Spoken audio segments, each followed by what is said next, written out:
Welcome to another deep dive curated just for you. Today, we're going to unpack the chilling story of Gary Ridgway, the Green River Killer. Yeah, the Green River Killer. Now, you might be thinking, another serial killer. What's so special about this one? Well, this one is. Well, that's where things get really interesting. This deep dive isn't just about the facts of the case. It's about trying to understand how someone seemingly so ordinary could commit such horrific acts. That's right. And we'll be using excerpts from GaryRidgway.txt to explore not just the what, but the why. And what's so fascinating about Ridgway is that he really challenges those common perceptions we have about serial killers. Right. He wasn't some isolated loner. He had a family, held down jobs. It's almost more unsettling, isn't it? Oh, it is definitely unsettling. Someone so seemingly integrated could harbor such darkness. And you're right, he wasn't that stereotypical loner. But when we look at the text file, it hints at a really complicated childhood. Strict father, emotionally volatile mother. Yeah. Do you think those early dynamics laid any groundwork for what was to come?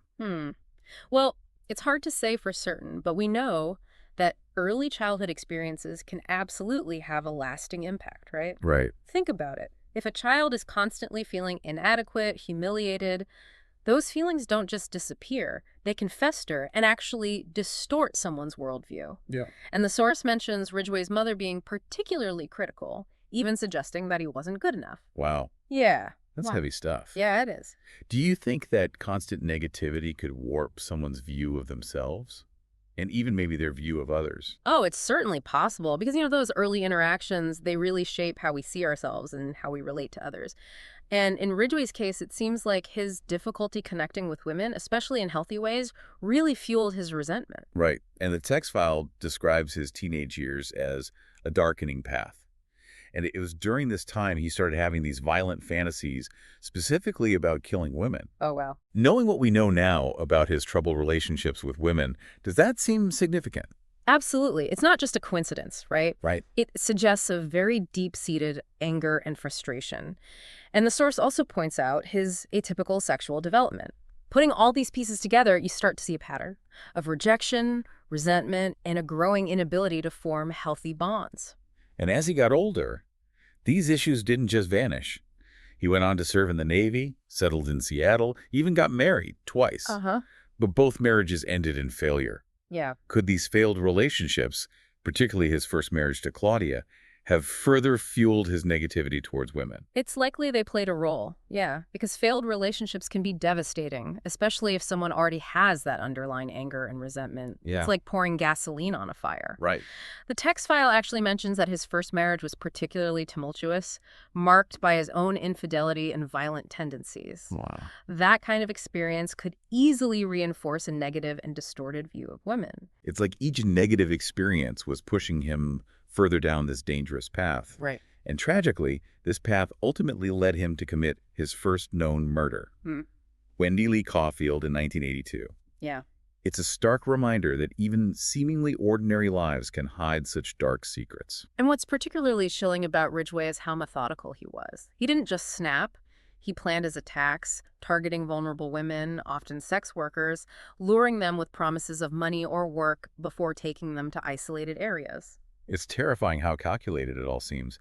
At this point, would you say there's a clear connection between his early struggles with women and the types of victims he chose? It's certainly a pattern that criminologists and psychologists would explore. There's often a connection between a killer's past experiences and the selection of their victims. Right. In Ridgway's case, the fact that he initially targeted sex workers could suggest a desire for power and control over women he perceived as vulnerable or even disposable. That makes sense. Yeah. And the way he went about it, the text file describes his chilling MO: strangulation, using specific items like ropes or shoelaces, dumping the bodies in or near the Green River. He was methodical, almost ritualistic. Wow. It's almost unbelievable that someone could compartmentalize such horrific acts and maintain a seemingly normal life. It's one of the most fascinating and disturbing aspects of criminal psychology, right? Right. How can someone commit such atrocities and then just go to work, interact with their family, as if nothing happened? Yeah. That compartmentalization is often a key characteristic of serial killers. It allows them to function in society while harboring that dark, hidden world. It makes you wonder, what does this tell us about the nature of evil? Is it something that lurks beneath the surface, waiting for the right conditions to emerge? Or is it a choice, a deliberate act of will? That's a question that philosophers and theologians have wrestled with for centuries. Yeah. There's no easy answer. But in Ridgway's case, it seems like a combination of factors. A predisposition, perhaps, fueled by negative experiences, that ultimately led him down a path of horrific choices. And as he continued his spree, the Green River killings became a terrifying reality for the Seattle area. A chilling reminder that monsters can sometimes hide in plain sight. The early 1980s in Seattle were gripped by fear. The Mhm. number of victims was rising, and the police were struggling to find any leads. Right. And this is where the story takes an interesting turn. The investigation itself becomes a key part of understanding the Green River Killer. But we'll delve into that fascinating aspect after a quick... Hold on, let's not get ahead of ourselves. Yeah. Before we jump into the investigation, I think it's important to really understand the impact these killings had on the community. Oh, yeah, absolutely. Imagine the constant fear, the uncertainty, not knowing who the killer was or when he might strike again. You're absolutely right. It's crucial to acknowledge the terror that gripped the Seattle area during that time. Right. The Green River killings weren't just a series of isolated incidents. They were a collective trauma that affected the entire community. But you're right. Let's delve into that aspect a bit more before we move on to the investigation itself. Okay, let's rewind a bit then. The text file really highlights the atmosphere of fear that permeated the city. Yeah. Do you think the media coverage at the time played a role in amplifying this fear? Oh, absolutely. Media coverage can definitely have an impact, especially in cases like this. Constant reporting, the speculation, the images of victims, it can create a sense of panic and vulnerability. Right. And in the case of the Green River killings, the media coverage was intense. That makes sense. And it probably didn't help that the police were initially stumped, right? Yeah. They had very little to go on, and the sheer number of potential suspects must have been overwhelming. Absolutely. And remember, this was before DNA profiling became a standard tool in criminal investigations. Right. The investigators were relying on traditional methods, witness statements, physical evidence, trying to establish patterns and connections. Right. And with a killer as methodical and careful as Ridgway, those traditional methods were proving ineffective. The text file mentions that he was even questioned by police in 1984, but they didn't have enough evidence to hold him. Imagine the frustration for law enforcement, knowing they might have had the killer right there in their grasp, but couldn't prove it. It must have been incredibly frustrating. And for the families of the victims, the lack of answers, the not knowing, must have been agonizing. Oh, absolutely. This is where the case starts to take on a whole new dimension. It becomes a race against time, a battle between a cunning killer and the dedicated investigators determined to bring him to justice. And that brings us to the investigation itself. This is where we see the evolution of forensic science playing a crucial role, ultimately leading to Ridgway's capture. You're absolutely right. The Green River killings weren't just a tragedy, they also became a turning point in criminal investigation, showcasing the growing power of forensic science in solving complex cases. So let's shift gears and delve into the investigation, exploring how science ultimately caught up with a cunning killer. But before we do, I want to leave our listeners with something to ponder. How much do you think the media's portrayal of serial killers influences our perception of them? Is it possible that our fascination with these cases sometimes overshadows the very real human cost of their crimes? That's a great question, and one that's worth considering as we move forward. It's important to remember that behind the headlines, the investigations, and the psychological profiles, there are real people, real victims whose stories deserve to be heard and remembered. Okay, so we've talked about the fear gripping Seattle, the police hitting all those dead ends, but as we know, Ridgway was eventually caught. What changed? Did investigators just get a lucky break? Well, luck wasn't really the main factor here. It was more the persistence of the Green River Task Force, Right. combined with these advancements in forensic science. You have to remember, this investigation, it spanned decades. Decades. That's incredible. So you're saying that while Ridgway was out there living this double life, there's this whole team slowly closing in on him. Exactly. And technology really became their most powerful weapon. In the late 1990s, DNA analysis techniques, they were becoming more refined, Right. more sensitive. Okay. And samples taken from victims years earlier were re-examined. Hold on. So they had DNA evidence sitting there the whole time. It just took science catching up to unlock it. That's a great way to put it. It's a fascinating aspect of this case, how the evolution of forensic science, it runs parallel to the investigation itself. Yeah. And in 2001, that science delivered. A DNA match identified Gary Ridgway as the Green River Killer. Wow. I bet that was a huge moment for those investigators, finally having a name, a face to put to these horrific crimes. It was a turning point not just for the investigation, but for the families of the victims as well. Imagine the range of emotions: relief, anger, perhaps even a sense of closure, knowing that their loved one's case was finally moving forward. The text file doesn't go into a lot of detail about the families, but it does mention that Ridgway agreed to lead authorities to the remains of some victims as part of a plea deal. I can't imagine what it must have been like for those families getting that news. It's a complex situation, isn't it? On one hand, the possibility of finally laying their loved one to rest. But on the other, having to face the reality of what happened, the brutality of it all. And for some families, that search, it continues even today. That's heartbreaking. Okay, so back to Ridgway. He's caught. Yeah. DNA's a match. What was his reaction? Did he confess right away? Surprisingly, no. He initially denied everything, but faced with the mounting evidence, he eventually cracked. Okay. And what he confessed to was even more shocking than investigators could have imagined. He admitted to at least 49 murders, which was already more than they suspected. But then the text file mentions something even more chilling, doesn't it? He suggested that the number could be higher, but he just couldn't remember them all. It's a chilling detail that underscores the sheer scale of his crimes. Not only the confirmed victims, but the potential that there are others out there, their families still waiting for answers. And what's perhaps even more disturbing is the lack of remorse he displayed during his confession.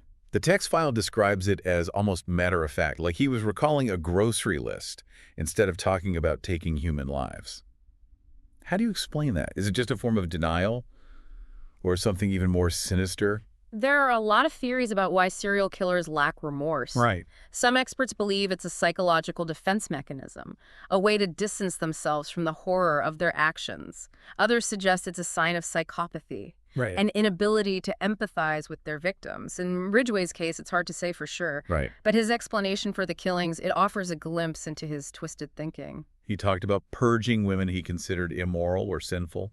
It's a disturbing justification, almost a dehumanization of his victims. It's a common tactic among serial killers. By dehumanizing their victims, they can justify their actions, even convince themselves that they're doing something righteous. It's a way to alleviate guilt and maintain a sense of control. Remember, power and control are often at the heart of these types of crimes. Right, and this brings us to the big question, the one that has probably been on our listeners' minds this whole time. Why? Yeah. Why did he do it? What drove him to commit such horrific acts? It's the question that continues to fascinate and perplex criminologists and psychologists. Right. And it's not one with a simple answer. The text file doesn't claim to have all the answers, but it does highlight some key contributing factors in Ridgway's case. Okay.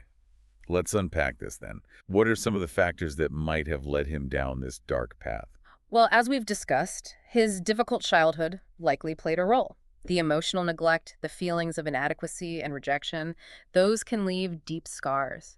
And his troubled relationships with women seem to have fueled his resentment and anger. It's like a domino effect, isn't Yeah. it? Each negative experience building upon the last, Yeah. pushing him further and further toward the edge. Exactly. And then there are the psychological factors. The text file mentions potential control issues, a distorted sense of justice, and a need to dominate. These are all common traits we see among serial killers. Right. But understanding how they manifested in Ridgway specifically is where things get really interesting. So we have this complex interplay of nature and nurture, personal experiences, the psychological predispositions. But is there anything more specific?